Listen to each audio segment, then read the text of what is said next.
And why do we say such rotten words to each other? Because we want to control the other person. And you know what it's like when people find your weak spot. And so, the advice is, it doesn't matter what a person says, no matter what they call you.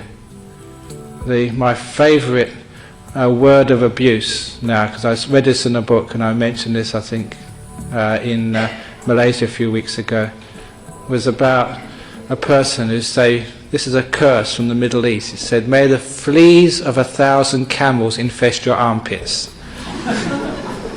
It's quite neat, isn't it? Say to somebody else, may the fleas of 1,000 camels infest your armpits. So when you go home today and you're upset at your husband or your wife, that's what you can call them next time. And you know you got it from Ajahn Brahm.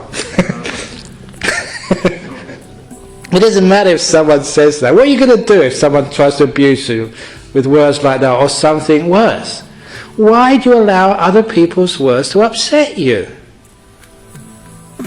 And you will keep on, until they find the right words which really get deep into you. Find your weak spot.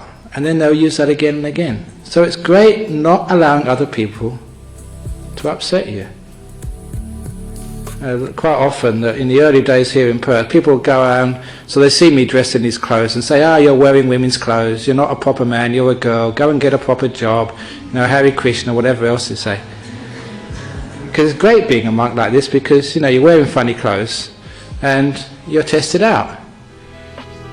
But there's no reason to allow people to upset you. And so I have great fun, dressing in clothes like this.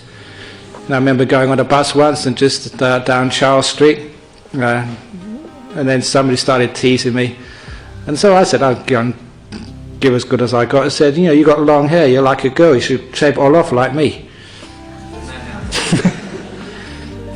And as soon as I started fighting back, the other guys, they got really embarrassed. And the reason was because I was not going to get embarrassed, I was not going to be controlled, I was going to sort of have some fun. And when you actually aren't controlled by other people, you've got this incredible freedom. So why do you allow what other people say to control you? If somebody says something mean and horrible, that's their business, nothing to do with me. If they call me an idiot, lazy, just an idiot, or one of the the favourite comments, I was walking through the streets of Doncaster in the north of England many years ago, and wearing our robes. I was with this monk, Ajahn Sumedho, who was about 20 years older than me, and this guy came up in this suit, a business guy on his way to work early in the morning, and he looked at us, really with disgust. But he turned on this Ajahn Sumedho and looked at him and said, "You're old enough to know better."